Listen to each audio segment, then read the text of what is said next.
É sempre muito bom começar um novo programa, conversando com gente importante, gente que a gente conhece há pouco tempo, gente que a gente conhece às vezes há muito tempo aqui, né? Vocês sabem, quem acompanha as nossas redes sociais, veja aí no nosso cantinho, na nossa lateral, em quantos canais nós estamos. Temos podcast, temos essa conversa de áudio e vídeo, e sempre a gente traz alguém importante para a história do rádio e que continua escrevendo, ajudando a escrever a história do rádio.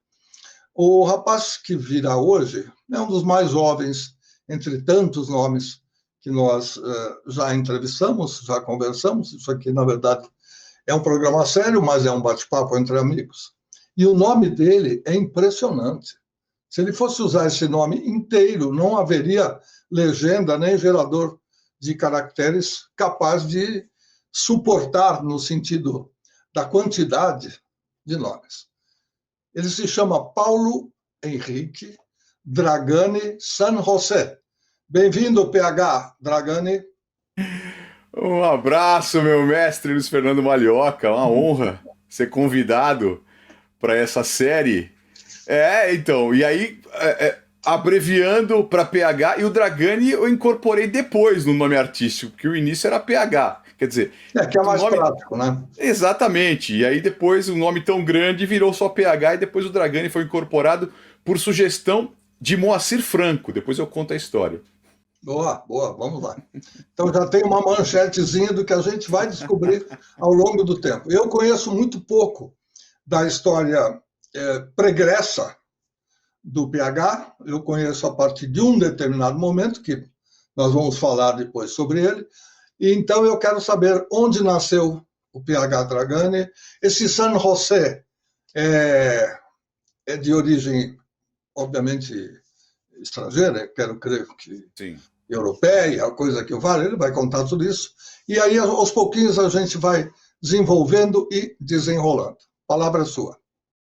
Bom, eu tenho 51 anos, eu nasci aqui em São Paulo, capital, na Bela Vista, e o Dragani é italiano, eu sou bisneto de italianos, e o San José é espanhol, eu sou filho de espanhol, meu falecido pai é de Aranda de Duero, em Burgos, aliás, terra que eu conheci anos depois do falecimento dele, não tive a oportunidade de ir com ele, mas é isso, eu tenho 26 anos de rádio, e comecei tarde. Eu comecei com 25 anos e perto de tanta gente que começa no rádio muito mais jovem, eu comecei tarde, depois de dar muita cabeçada, mestre, depois de tentar a vida em outras áreas, até bem diferentes do rádio, eu acabei sendo escolhido pelo rádio e não escolhendo o rádio, né? Eu fui escolhido pelo rádio. Isso em 1996, anos depois de ter sido aluno de quem?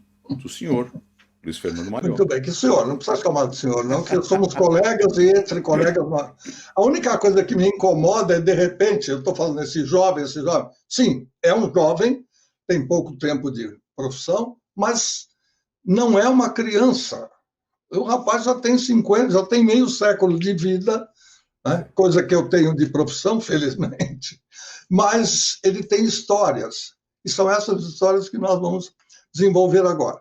Interessa-me saber essas batidas de cabeça, porque todo mundo bate cabeça, todo mundo acha alguma coisa, ou por que influência de A, B ou C, eu não vou induzir nada. Para onde você achou que deveria ir até que o rádio o fisgasse?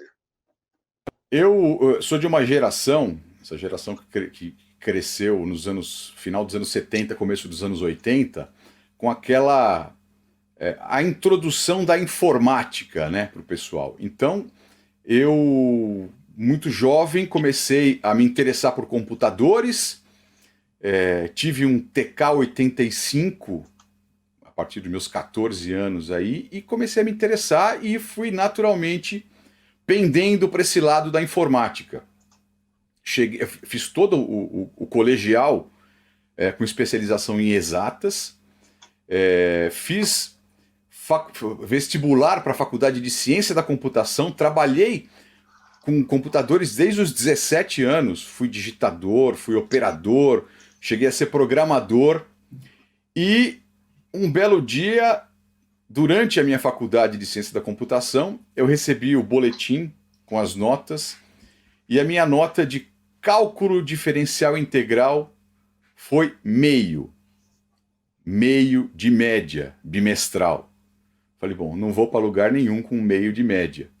E comecei a repensar a minha vida. E um belo dia eu estava num shopping, numa praça de alimentação, conversando com um amigo, e ele fez assim para mim: por que você não faz rádio e TV? Perguntei: existe isso? Tem faculdade disso? E assim, eu sempre, desde pequeno, me interessei por rádio. Assim, a minha primeira lembrança de ouvir rádio foi com meu avô. Eu, pequenininho, meu avô, a casa da minha avó tinha um quartinho de costura lá no fundo, e meu avô ia sozinho ouvir futebol, e eu ia com ele ouvir futebol, isso nos anos 70. E comecei a me interessar, comecei a ouvir o show de rádio do Estevão San Girardi. Virou um hábito eu ir com meu avô, ouvir o futebol e, na sequência, o show de rádio. E depois comecei a me fascinar pelo FM no começo dos anos 80.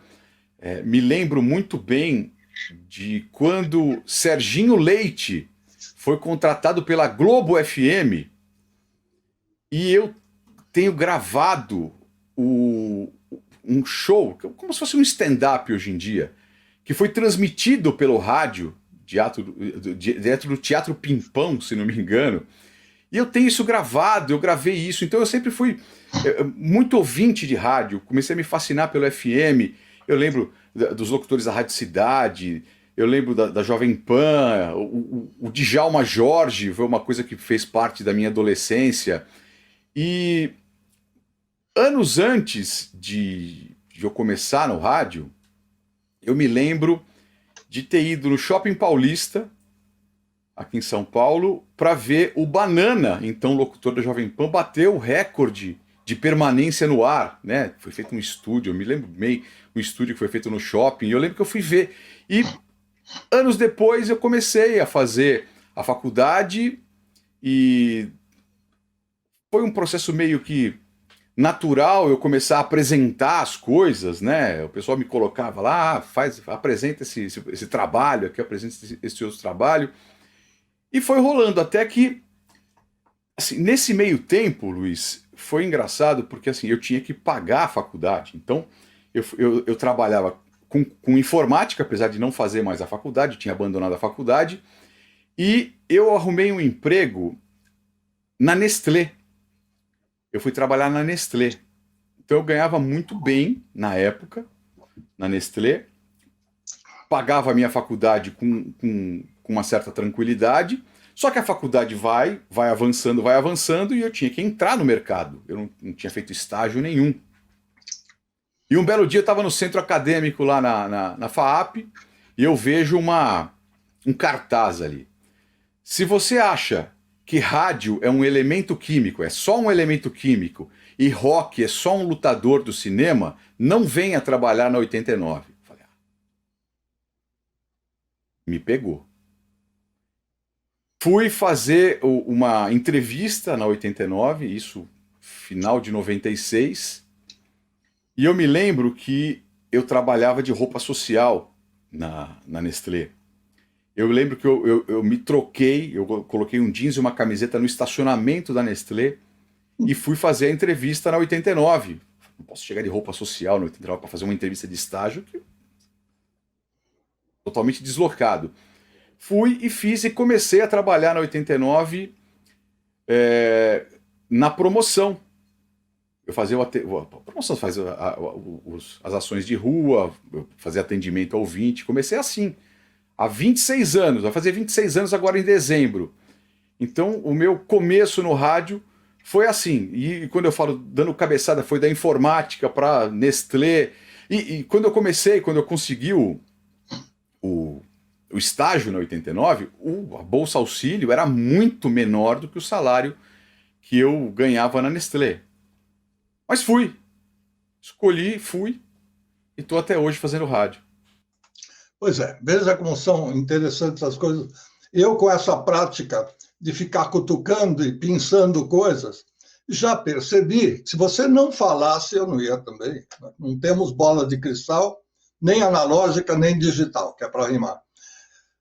Se o vovô não tivesse ido lá para o quartinho de costura, carregado o netinho PH para ouvir futebol, algumas coisas que aconteceram na sua vida, inclusive o rádio, talvez não tivesse acontecido. Porque ouvir rádio é algo comum, todo mundo faz em casa e tal. Nem todos os que ouvem rádio vão trabalhar, senão não teria, inclusive, espaço, apesar das dezenas e quase centenas de rádios virtuais, digitais, não haveria espaço para todo mundo. Mas, nesse caso, está claro que essa junção do interesse pelo esporte e você já descobrindo que lá dentro tinha alguma coisa, começa a pegar, a absorver, e quando você vê que a informática não é tudo aquilo, né?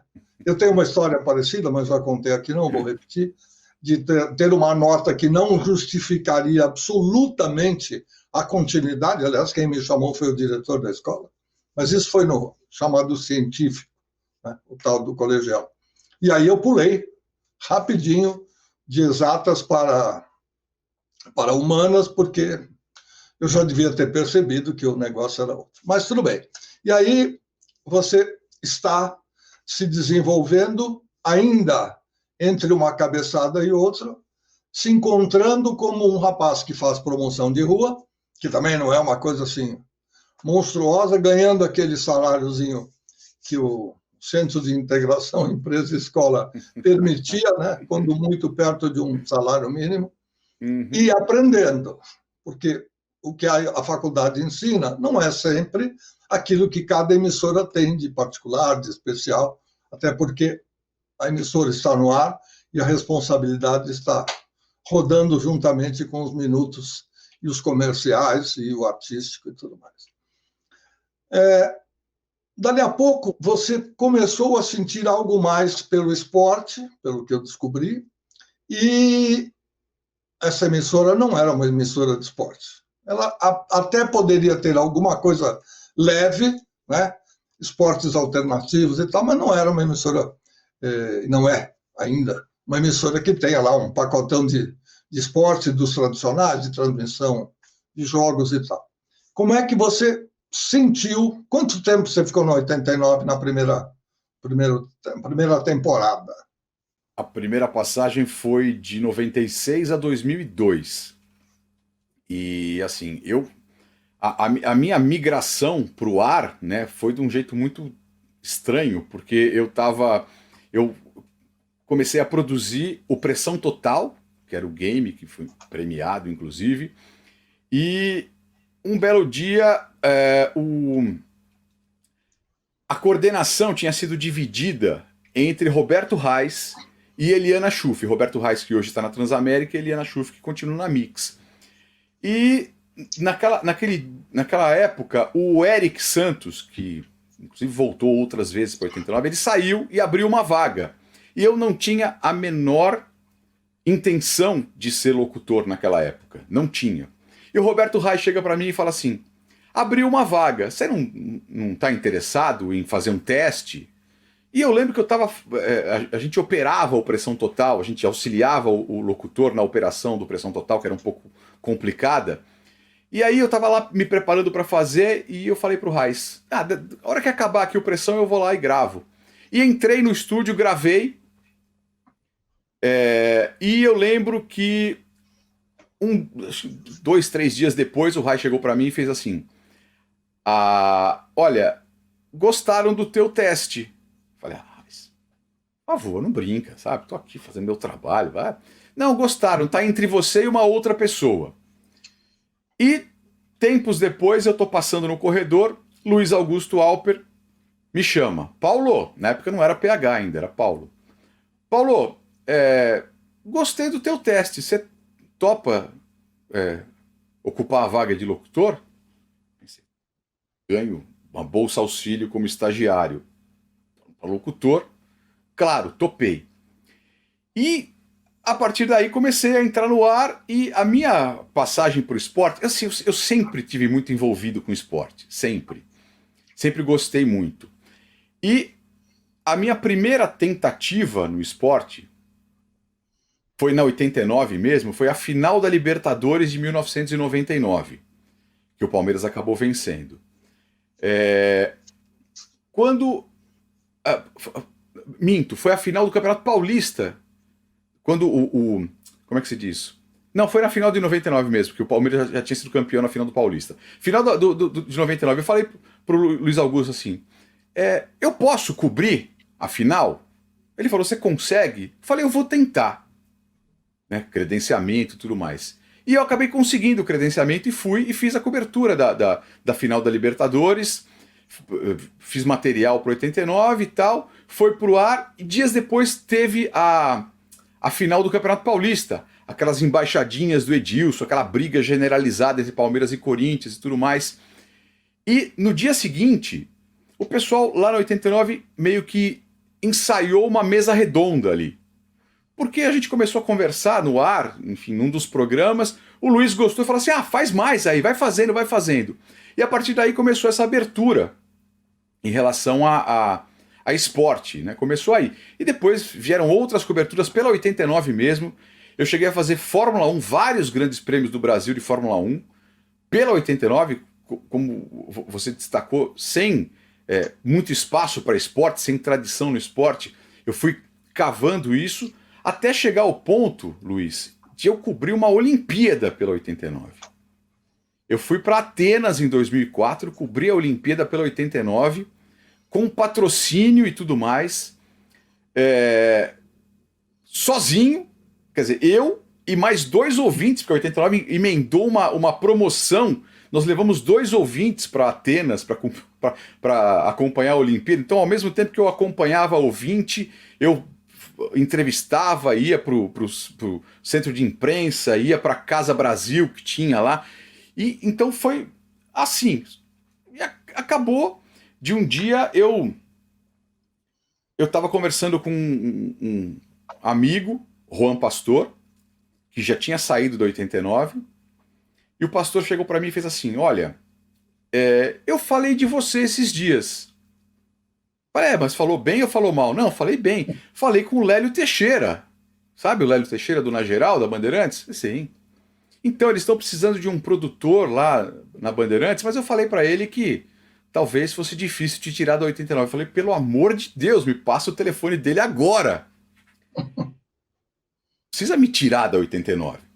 E liguei pro Lélio e acabei acertando com ele, fui na Bandeirantes, tal, conversar, e acabei indo trabalhar como produtor do Na Geral, na Rádio Bandeirantes, ao mesmo tempo que trabalhava na 89. Eu fazia um horário de manhã na 89 e de tarde ia para Bandeirantes.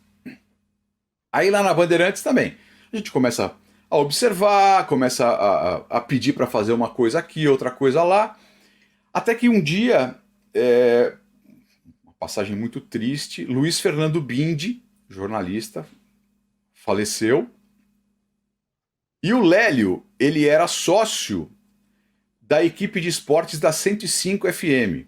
Sim. O Lélio chega para mim e fala assim, você gosta de esporte, né? Eu gosto. Você não quer comentar o futebol lá na 105? Falei, quero. É muito difícil falar não para os convites. Falei, quero, vou. Nunca tinha feito, fiz, fui lá. Fiquei 1 ano e 1 mês comentando na 105 FM. Até que um dia, Luiz, assim, imagina, eu estava de manhã na 89, eu fazia das 6 às 10 da manhã, à tarde eu ia para Bandeirantes, eu produzia o Na Geral e fazia jogos às quartas, quintas, sábados e domingos. Não todos, mas nesses dias. Então, tinha dia que eu saía 8 horas da noite da Bandeirantes, eu ia para Santos fazer um jogo na Vila Belmiro, começando 9h30, 10 horas, saía da Vila Belmiro 2 horas da manhã, chegava em São Paulo, dormia alguns minutos para 4h20 acordar para poder estar 6 horas da manhã na 89. Um dia eu falei, eu não estou dando conta. Falei, alguma coisa eu vou ter que sair. E depois de pensar muito, eu decidi sair da Bandeirantes. Cheguei para José Carlos Carboni, que era meu diretor. Falei, Carboni, eu não estou dando conta, eu estou com esse monte de atividade aqui. Ele fez assim para mim, o que você gostaria de fazer aqui? Falei, eu quero ser repórter. Ele falou, tá bom, você vai ser repórter. Aí eu acabei saindo da 105 e continuei produzindo na geral, mas passei a ser repórter da equipe de esportes. Tempos depois, o volume de trabalho na Bandeirantes era muito grande, eu acabei saindo da 89 e ficando só na Bandeirantes. Isso fiquei de 2010, a partir de 2010 só na Bandeirantes, e aí depois acabei voltando para 89 no começo de 2013. Mas basicamente foi isso. É a migração do esporte e a volta para o FM, né? Eu devo fazer alguns reparos. Quando eu disse que a 89 não tinha espaço para esporte, foi por total ignorância, no bom sentido da palavra. Primeiro, porque a gente também não sabe tudo o que acontece. Mas, nessa fase, eu, de 98 a 2004, morei nos Estados Unidos. Resolvi tirar um período sabático, para não dizer outra coisa. E aí, lá não se ouvia, a internet começando, não se ouvia rádio à distância, etc. Ou seja, eu fiquei ausente de um bom tempo do que aconteceu aqui. Aliás, muitas pessoas que surgiram nesse espaço de 90 e alguma coisa, quando eu me desliguei do rádio aqui e fui fazer outra coisa lá fora.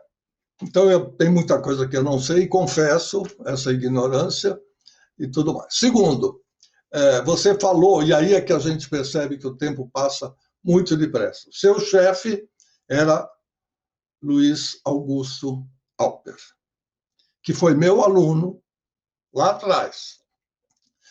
Quer dizer, é uma segunda geração, aliás, talvez terceira, porque eu tenho o pessoal da ECA, onde eu lecionei durante 14 anos, são 16 de FAAP, 14 de ECA.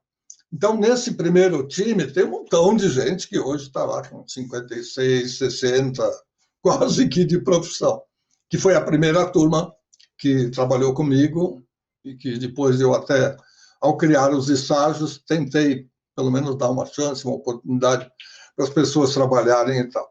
Então a gente vai vendo como o tempo passa e como as gerações se sucedem. Mas, de qualquer maneira, foi legal descobrir algumas coisas. Essa parte da Bandeirantes eu soube porque era ouvinte, sempre fui. O Lélio foi meu assistente desde pequenininho, o começo da vida dele foi na difusora. Depois que ele veio do interior, ele foi trabalhar comigo na difusora e a gente teve uma sequência, até um dia que ele falou, cara, eu não aguento mais ser sombra sua, deixa eu fazer alguma coisa sozinho, porque onde eu ia, eu passava coisa. O Lélio sempre foi muito gente fina, em primeiro lugar, e segundo, capaz de desenvolver coisas. Então, acho que a última vez que a gente trabalhou junto, ele falou, dá um tempo agora, eu não vou acompanhar você em todo lugar, não, porque eu preciso ter meu brilho e minha luz própria, que é justíssimo. E aí ele foi dirigir a Manchete e depois a carreira dele se desenvolveu. O tempo que você ficou na Geral, que é um programa que tem muito a ver com o esporte, obviamente, e tem uma característica, um sabor um pouco diferenciado. Foi gostoso, foi bom para você participar desse grupo, dessa equipe? Demais, porque como o programa é muito descontraído e os três são figuras muito queridas, né? Eu passei a ter contato com muita gente que, se não fosse por eles, eu não teria. Gente de vários segmentos, enfim. Porque como lá na Bandeirantes é tudo muito integrado, muito junto, no mesmo corredor você tinha lá, além da Bandeirantes, tinha a Band FM, a Nativa, a MIT FM na época. Então, quando, por exemplo, um artista ia dar entrevista em alguma dessas rádios, a gente sempre conseguia fazer esse artista ir até o Na Geral e ficar que fosse 5 minutos ali, só para dar um oi. Então, acabei conhecendo muita gente e daí veio a história que eu manchetei no começo em relação a Moacir Frango. Na época, Luiz, eu era PH apenas, eu não usava o Dragani, porque era o PH da 89, não tinha esse negócio do PH Dragani. Aí um dia, o Sérgio Patrick, que era meu chefe na Bandeirantes, chefe de esportes, ele fala assim, usa o PH Dragani. Tá bom, ok. Primeira vez que eu entrei no ar como PH Dragani foi num jogo, eu era terceiro repórter e o narrador José Silvério. O Silvério se enrolou na hora de falar PH Dragani, a língua dele deu uma travada, coisa que não acontece com José Silvério, normalmente. Travou a língua de José Silvério e ele comentou, é difícil falar esse nome. E eu fiquei com aquilo na cabeça. Acabou a transmissão, eu fui falar com o Patrick, falei, Patrick, deixa só PH. O Silvério... O Patrick falou assim, não, ele aprende. Dias depois, a gente estava reunido naquele corredor, então tava Lélio, tava Zé Paulo, tava Beto Hora, tava o Sérgio Patrick e tava Moacir Franco. Então, naquela de se cumprimentar, de se apresentar, o Lélio, esse aqui é o PH Dragani. O Moacir apertou minha mão e fez assim, PH Dragani, você não tem um nome, você tem uma grife. Aí eu olhei pra cara do Sérgio Patrick, ele olhou pra mim e falou, tá vendo? Aí ficou PH Dragani a partir daí, e José Silvério nunca mais errou meu nome. Mas quase que eu... Se não fosse Moacir Franco, talvez o Dragani não tivesse sido incorporado ao nome. Mas sempre foi muito legal trabalhar com o Na Geral, assim, a descontração. E assim, eu tive a oportunidade, Luiz, de conversar com o Pelé no telefone, por causa do Na Geral. O Pelé sempre foi muito fã do Na Geral. Porque o Beto Hora imita o Pelé com perfeição. Então, eu lembro que uma vez, eu estava no estúdio, então o estúdio da Bandeirantes era diferente do que é hoje, a gente ainda tinha divisão de operador e apresentadores, né? Então eu ficava no estúdio do operador, fazendo a coordenação do programa, e um belo dia toca o telefone no estúdio. Então a gente tinha algumas linhas ali que eram internas, né? Toca o telefone, Beto Hora, ele alterna entre São Paulo e Orlando, que ele mora meio aqui, meio lá. Então na época ele estava em Orlando, ele fazia o programa via codec. Toca o telefone, o Pelé. Oi, quem é? É o PH. Oi, PH, é o Pelé. Eu posso falar com os meninos aí? Eu pensei, é o Beto Hora me trollando. É o Beto Hora me trollando, vou mandar ele para aquele lugar. Eu falei, será? Eu peguei e apertei o botão do intercom para falar com o Lélio. Eu falei, Lélio, é o Pelé. Tá na linha, quer falar com vocês. O Lélio fez assim, manda. Joguei na mesa e vai. Era o Pelé. Então, assim, eu me livrei de pagar um dos maiores micos da minha vida. Já paguei muitos, mas assim, já imagina, xingar o Pelé achando que era o Beto Hora, me livrei disso. Então, assim, foi sensacional. Eu sou amigo deles até hoje, tenho uma gratidão imensa pelos três, assim. Foi um tempo muito legal. Produzir o Na Geral foi uma coisa que era trabalhoso conciliar com a reportagem, enfim, a cobertura dos jogos e dos clubes, mas era descontraído demais, era muito gostoso de fazer. E aproveitando a palavra do gênero, deu uma cancha boa, não é? Para você poder fazer uma série de outras coisas que nós vamos saber nessa segunda parte do programa. Você sai do Na Geral num determinado momento em que estava tudo dando certo, mas aconteceu alguma coisa do outro lado que falou, vem para cá, tem coisa boa te esperando. O que foi? Pois é. Eu tava... Assim, começou... A coisa não começou de uma vez... Não foi de uma vez que aconteceu, assim, foi um chamado veio a informação de que a 89 seria vendida, seria arrendada, enfim.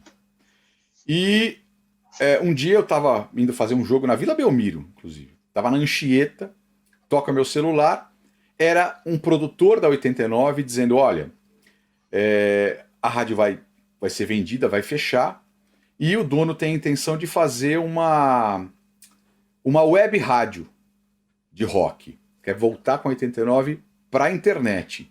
E ele está convidando locutores de várias épocas da rádio para fazer um domingo, nós vamos fazer um fim de semana só de rock. Você topa fazer? Olha, eu vou avisar na Bandeirantes. Na hora liguei para o Sérgio Patrick, falei, Patrick, assim, assim, assim, tudo bem? Tudo bem. Então marquei, e aí foi um domingo, eu fiz um horário de 4 horas ali, tocando música, fazendo aquilo que eu costumava fazer na 89 normalmente. E aí, esse fim de semana foi um sucesso tão estrondoso, mexeu com o universo rádio de uma forma que a coisa avançou. Tempos depois, o Júnior, diretor da rádio, me liga e fala, PH, a gente vai voltar para o ar a ser 89 Rádio Rock. Não vai mais vender, vamos voltar com a Rádio Rock. Você topa voltar? Falei, claro, porque assim, quando eu tinha saído da 89 em 2010, a rádio estava na fase pop. Então assim, desde 2006 a gente vinha com aquela saudade, né? Órfãos da Rádio Rock. Então quando eu cheguei e falo assim, a Rádio Rock vai voltar, você quer fazer parte disso? Claro. Eu falei, só que eu preciso comunicar a Bandeirantes antes de te dar uma resposta. E quando eu fui comunicar a Bandeirantes, aí que veio a complicação. A Bandeirantes entendeu como uma autorização. E eu não tinha nenhum tipo de contrato de exclusividade com a Bandeirantes, e a partir daí a Bandeirantes começou a dificultar. Tanto que esse processo, Luiz, demorou até do convite para voltar a 89. Até eu voltar a 89, foi perto de 2 meses. Perto de 2 meses. Até que eu decidi sair da Bandeirantes e voltar para 89. E já vai quase 10 anos aí. Foi comecinho, janeiro, fevereiro de 2013, que eu voltei para 89 e estou desde então na 89. Não queria ter saído da Bandeirantes, queria ter continuado a conciliar as duas atividades, mas não foi possível, então eu tive que optar. Às vezes existem situações, ou são administrativas ou não, e aí fica alguém falando, não, então, dói o cotovelo. Tem tanta rádio no grupo que poderia até fazer um esquema, né, para aproveitar o profissional em 2 ou 3 áreas, como se faz com certa facilidade em outros campos. Porém, por ser uma rádio concorrente, talvez tenham se melindrado, alguma coisa. Não adianta a gente fazer conjecturas que não tem nada a ver. Eu queria entender um pouco, através da sua ótica, essa coisa de a rádio foi rock, ela começou de um jeito, em 85, depois ela passou por algumas outras fases um pouco diferentes, mas continuou sendo uma rádio de rock e depois virou pop. Né? Esse é um momento, assim, aconteceu, já foi, já está registrado na história.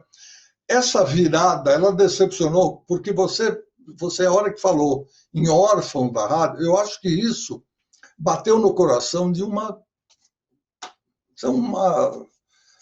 enorme legião de fãs da rádio que ficaram realmente sem ter o que fazer. Existem outras rádios? Existem, mas o estilo, a maneira, aquela filiação que você cria, né, com a sua rádio preferida, aquilo acabou. Você sentiu isso também, não só como participante, mas como ouvinte de emissora? Principalmente como ouvinte, porque eu sempre gostei muito da 89. desde 85, sempre fui ouvinte da 89 também. E, assim, acabei entrando na 89 muito por afinidade com, como você disse, o estilo, não só o estilo musical, como a filosofia da rádio. Eu citei o cartaz lá no centro acadêmico da FAAP. Então a rádio sempre passou isso, então eu gostava muito disso. A partir do momento, e assim, Luiz, foi curioso, porque até o dia em que a gente recebeu a notícia de que a rádio ia mudar, em várias reuniões, a gente ouviu a frase: olha, a 89 não vai deixar de ser rock nunca. Ouvimos isso. Até que deixou de ser. Não, assim, eu não participei dessa decisão. Se eu assim, tentar chutar motivos que fizeram a rádio, eu vou estar especulando. O mercado, enfim, os ouvintes, o faturamento. Eu não sei, porque eu não participava disso. A minha área sempre foi artística e, assim, não sei. Foi uma decisão que foi tomada, essa decisão, anos depois, ela foi revertida e foi lamentada, porque depois que a rádio voltou a ser rock, eu escutei lá dentro dizendo: foi equivocada aquela decisão de 2006, enfim, não cabe a mim julgar, mas sem dúvida nenhuma, fiquei muito chateado. Quando mudou, a gente ficou meio anestesiado, porque no dia em que mudou, uma semana antes, a gente teve demissões ali, uma atrás da outra, em vários departamentos, inclusive entre os apresentadores. Quando no dia em que mudou, eu me lembro bem que, assim, o meu último dia de rádio rock, eu apresentava o Arquivo do Rock na época. Eu abri o meu horário com Breaking All the Rules, do Peter Frampton. Na mesma hora, no dia seguinte, eu estava tocando Christina Aguilera, Genie in the Bottle. Então, assim, e a nossa primeira reação, eu estava com o Cadu no estúdio, a nossa primeira reação foi dar risada. A gente, assim, não caiu a ficha de cara, de primeira, assim. Foi caindo ao longo do tempo. E, assim, acho que a reação de fã e de ouvinte, ela foi muito tardia, porque na época todo mundo estava temendo pelo emprego. Eu estava numa situação, Luiz, que eu tinha comprado um apartamento na planta 2 anos antes, e calhou da época em que a 89 deixou de ser rock, passou a ser pop, com aquele monte de demissão, foi quando eu tinha que pegar as chaves, eu tinha que dar o aporte para poder pegar as chaves do apartamento. Então, se eu perdesse o emprego ali, eu estava... Enfim. E acabei sendo poupado desses cortes, fiquei outros 4 anos na fase pop. E tive que me adaptar. Profissionalmente eu tive que me adaptar. E assim, não tive dificuldade em me adaptar, mas aquela coisa de o locutor ouvinte deixou de ser ouvinte, passou a ser só o profissional locutor. E isso, assim, em princípio pode não fazer diferença, porque você... o profissionalismo, enfim, você é obrigado a fazer tudo, mas você sendo ouvinte, você tendo afinidade com a coisa, é um diferencial, é uma coisa que o ouvinte percebe também. Então, isso passou a faltar no meu dia a dia na 89 e talvez tenha contribuído para eu decidir sair em 2010. E foi para onde? Fui só para Bandeirantes, fiquei só na Bandeirantes. Tá. Porque eu tava lá, tá. E o resto a gente já contou. E agora vamos para a atualidade.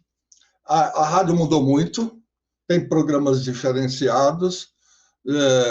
Se aquele game que foi, inclusive, premiado, como você disse, na pressão, sob pressão, era muito... Pressão total. Pressão total. Era muito, realmente, era alguma coisa assim. Era uma época de games que várias emissoras tinham alguma coisa diferente, então tinha a parte gravada e o ouvinte tinha que responder. Era realmente alguma coisa que... Né, under pressure, como diz a música, e que fazia com que todo mundo ficasse na torcida. O game show, que passou a se chamar isso depois de algum tempo, desde os anos 50, 60 no rádio, ele sempre teve fases diferentes, né? Eu me lembro sempre do saudosíssimo Miguel Vaccaro Neto, um amigo particular, com quem eu estava para fazer entrevista alguns dias antes dele partir. Quando ele criou o Não Diga Não Nem Né, era uma coisa que todo mundo fazia isso na família. Você podia... Ele começava a conversar com o ouvinte e dizia: olha, você não pode dizer não nem né. Qualquer outra coisa está valendo, mas presta atenção. E aí, a segunda pergunta, né? Ah, é verdade que você é casado? Não, aqui, puxa vida, já perdeu e tal. E isso as pessoas faziam em casa, brincavam na escola. Então, essa coisa da brincadeira, ela consegue se expandir de tal forma e fazer sucesso em outros lugares. E a coisa vem vindo. Agora, esse programa do Pressão Total, ele tinha uma característica já bastante sofisticada, com muita coisa pré-gravada, que também operacionalmente é uma coisa que não pode escorregar, porque não se desmonta o esquema. E ele por isso foi premiado, e ele foi sucesso durante muito tempo. Aí passou um período em que acabou a moda. Ninguém mais fazia isso. Você sente que o rádio mudou muito mais. Não diria jamais que ele virou um AM, porque conversa, porque tem outras coisas. Isso não é característica de AM. AM é uma amplitude modulada, tecnicamente falando. Mas as pessoas, às vezes, misturam e dizem: não, essa é uma rádio AM. Não tem nada a ver. Uma rádio conversada, uma rádio coloquial, uma rádio de comunicadores é um estilo de rádio. Uma rádio musical, ela pode ser em AM ou em FM, etc, etc. Você sente que algumas emissoras, mas aí no caso da 89, onde você trabalha atualmente, elas passaram a ter um pouco mais de informação, noticiário, porque sentiram que o público pede isso? Sim, e também pela percepção de que hoje em dia qualquer pessoa é capaz de fazer a sua playlist musical no celular. Então, assim, antigamente, não que você era obrigado a ouvir aquilo que a rádio tocava, e se você não gostasse da música, estou falando especificamente do rádio musical, não gostava da música, mudava de estação. Hoje em dia, não que a música seja irrelevante, muito pelo contrário, na programação da rádio, mas hoje em dia qualquer pessoa faz a sua playlist no seu celular. Então a 89 ela mudou esse estilo para... Claro, sim, tem a parte vitrolão, a parte da programação musical tradicional, mas principalmente assim, você pega 90% da programação do 89, tem mais de um apresentador. Então é a coisa da interação, é a coisa de você indicar para o ouvinte músicas, e hoje em dia, mais do que nunca, a gente tem... Não vou dizer que as músicas são mais descartáveis, mas hoje em dia a gente tem lançamentos semanais, as bandas estão deixando de lançar álbuns para lançar singles. Hoje sai um single e aí vai fazer parte do disco? Não, a gente está lançando single, lança single uma semana sim, uma semana não. Então a coisa mudou. Então, assim, a 89, hoje em dia, e isso... Eu, principalmente, demorei muito a me adaptar quando voltei, porque na época do Luiz Augusto, a gente era muito participativo na rádio em relação a rádio ter uma unidade, não que todo mundo era igual na rádio, mas assim, a rádio tinha uma unidade a ponto de você ficar... Você estava fora do ar, estava ouvindo a rádio, qualquer detalhezinho você entrava em contato com a rádio para mudar e tal. Hoje em dia, os programas são muito diferentes. E eu não vejo isso como um problema, porque, assim, com não vou dizer moda, mas com o advento do podcast, que as pessoas ouvem programas falados com temas variados, hoje a programação do 89 é muito disso, são programas diferentes, até alguns musicalmente diferentes entre si, e eu acho que sim, eu considero um avanço, uma adaptação aos tempos atuais. Mas a necessidade do ouvinte, hoje é muito estranho, porque o ouvinte, é muito difícil você ter um feedback de um ouvinte jovem ouvindo 89. Normalmente são pessoas mais velhas em relação àquilo que acontecia nos anos 90, no começo dos anos 2000. Então é gente que já ouvia rádio. Eu tenho percebido que é muito complicado a gente ter uma renovação de público de rádio. Então, talvez sim, o amadurecimento da nossa audiência peça uma coisa um pouco mais conversada, um pouco mais falada, e também a parte musical, mantendo aquela parte tradicional, aquela programação tradicional, aquele vitrolão, mas a gente continuando a apontar tendências, né? E agora apontando a tendência para a pessoa ir lá e procurar de uma forma mais fácil para ela a música. Mas é um molho complicado, Luiz. Não é uma coisa que assim a gente às vezes se fosse uma receita pronta, né? Mas não é. Fazer rádio não é assim. Fórmula mágica ninguém tem.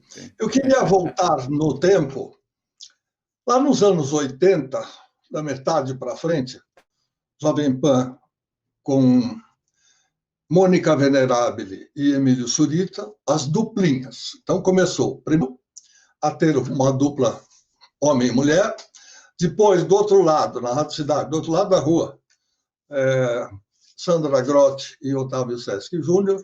Aí quem começou primeiro, tem uma conversa aí no meio do corredor entre as duas rádios que nunca ninguém soube dizer. Não, alguém já tinha a ideia, o outro copiou, ou então ficou sabendo e montou, enfim. Não é isso que vem ao caso. Isso deu certo durante um período, parou, talvez até por questões de custo, porque isso implica em você ter 2 funcionários ganhando 2 salários, como locutores e operadores e tudo mais. E aí, de repente, virou algo fixo. E você é um exemplo, você tem participação, tem sua parceira, e outras emissoras também fazem isso. Não as rádios, como você citou, do tipo vitrolão, que só anunciam e desanunciam música, mas as rádios comentadas, faladas e tal, tem várias delas, em qualquer nível e estilo musical.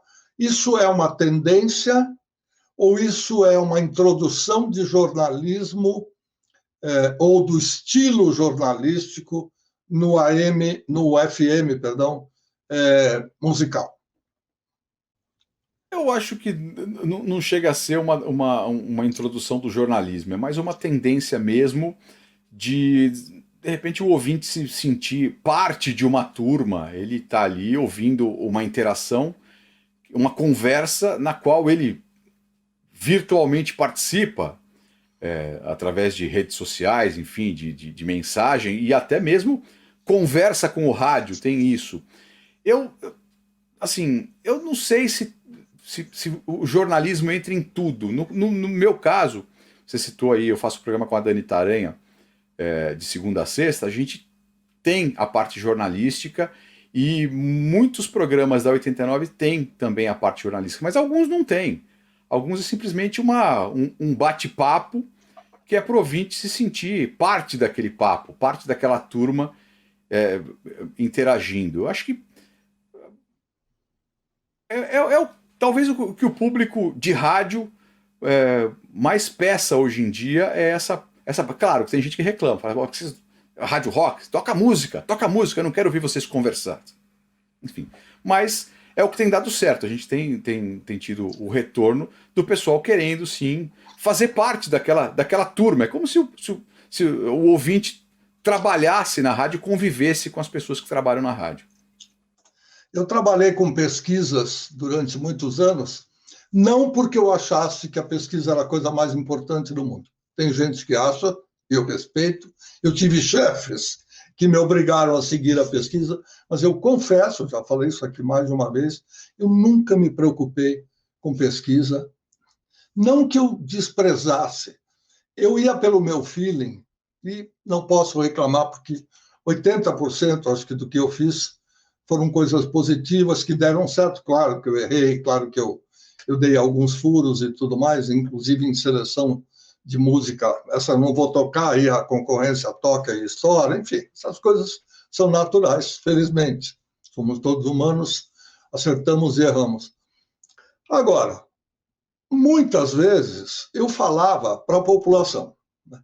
É muito comum você fazer reunião, de vez em quando você vai discutir com o pessoal, escuta, você não está falando para quem?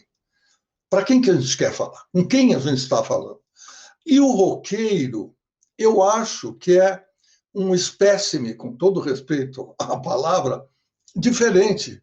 Porque você vai dizendo assim, não, o jovem vai ficando adulto, depois ele muda de ideia, primeiro ele ouve uma rádio pop, depois não sei o quê, ou seja, vamos só en passant, o jovem ainda, infanto-juvenil e juvenil ia começar na Rádio Disney, depois ele passa para uma outra, vai para Mix, enfim, até ficar adulto e gostar de rádios mais noticiosas, mais informativas, etc.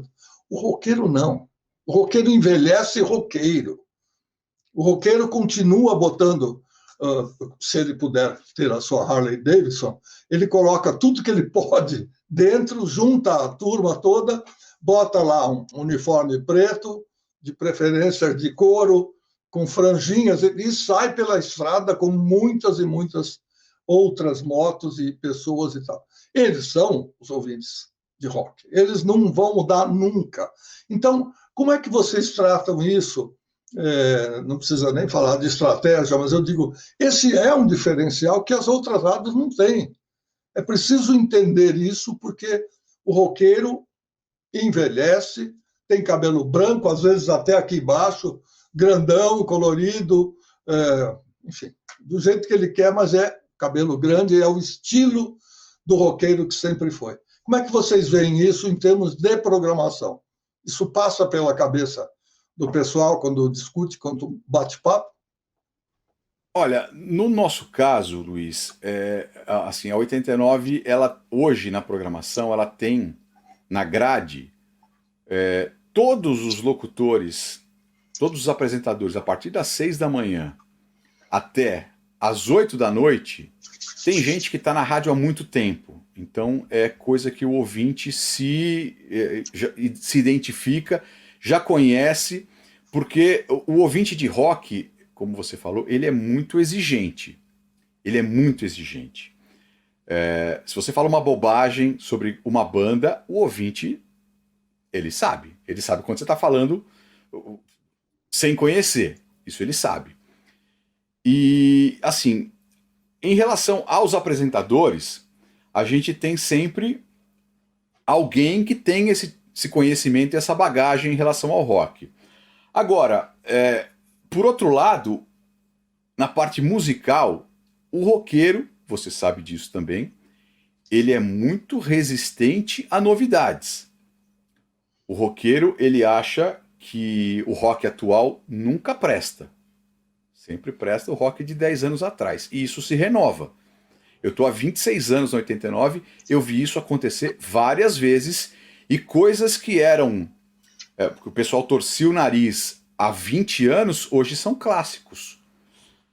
E isso acontece. Então, se a gente for simplesmente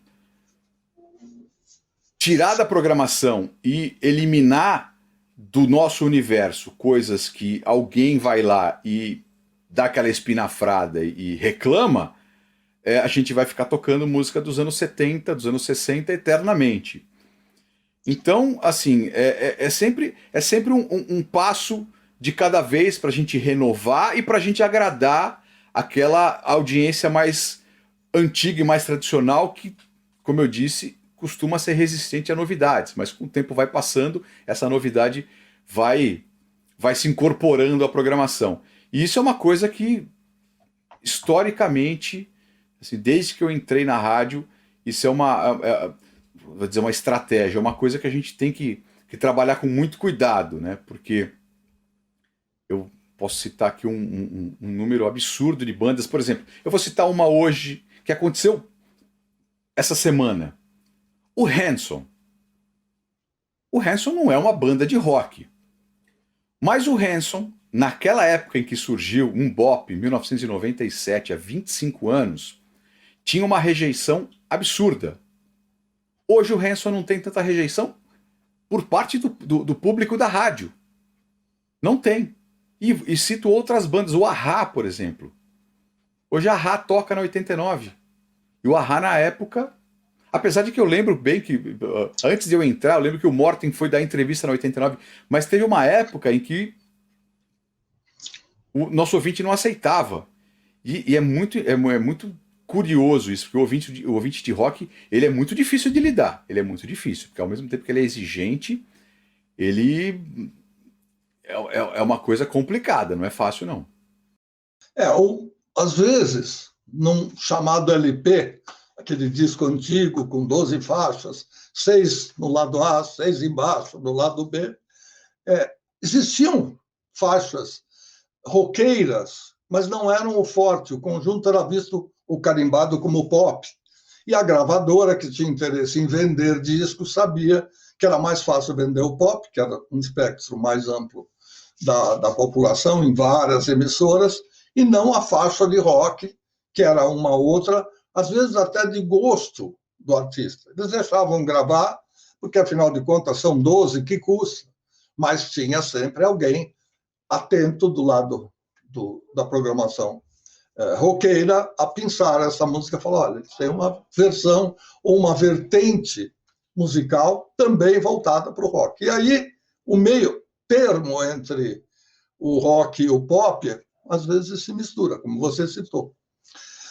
PH, Paulo Henrique Dragani, chegamos ao final dessa gostosa conversa. Eu quero agradecer a você, não só pelo seu tempo, mas pelas histórias que você contou. Muitas delas já confessei antes, e vou repetir agora no final do programa. Eu não sabia, eu tinha trabalhado fora, estava morando em outros lugares que não captavam as emissoras, notadamente essas que a gente pega mais no colo, porque, de alguma forma, elas foram muito queridas, e a 89 não tem por que não ser, desde 1985, acalentada como um bebê que não deu lá muito trabalho para nascer, mas, de qualquer maneira, o que é que ela iria ser, a gente ainda não sabia. A gente queria que ela fosse, e queria que ela andasse, e queria, enfim, coisa de pai coruja. Obrigado, viu, PH? Foi muito legal estar com você, depois de algum tempo que a gente não se via pessoalmente, inclusive, apesar de estarmos no virtual, mas, de qualquer forma, é sempre bom rever os amigos e, no caso, aí, o meu querido ex-aluno. Mestre, foi um prazer. Não esperava o convite, me surpreendi por ter sido convidado para essa série. Fiquei honrado com o convite e fico à disposição para outras vezes. E vamos ver se a gente se encontra, né? De repente, numa premiação, como da última vez, né?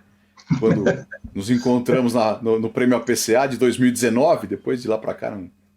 Acontece às vezes da gente ganhar um prêmio e acontece às vezes da gente ir receber o prêmio.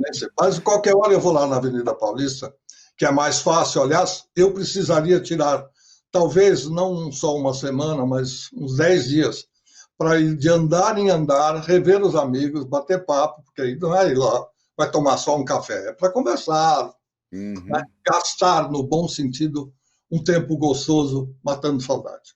Eu tenho ido com mais frequência a 89, pelos amigos que tenho, mas nem sempre a gente se cruza por causa de horário e tudo mais. Verdade. Foi bom e nós vamos continuar conversando sobre a história do rádio. Você não tem nada que se assustar com o convite, porque você já estava na lista há algum tempo e chegou a sua vez. Nós temos muitos nomes, muitas pessoas queridas e, obviamente, um por semana. Tá bom? Um abração. Um abraço. Este foi Paulo Henrique Dragani San José, o PH Dragani, hoje na 89 FM, que conversou com a gente nesse gostoso bate-papo. Eu agradeço a presença de todos, seja em áudio, seja em vídeo, você que esteve conosco desde o início, muito obrigado, e nas redes sociais você tem a sequência com outros papos e outras pessoas importantes que ajudam a escrever a história do rádio. Até a semana que vem.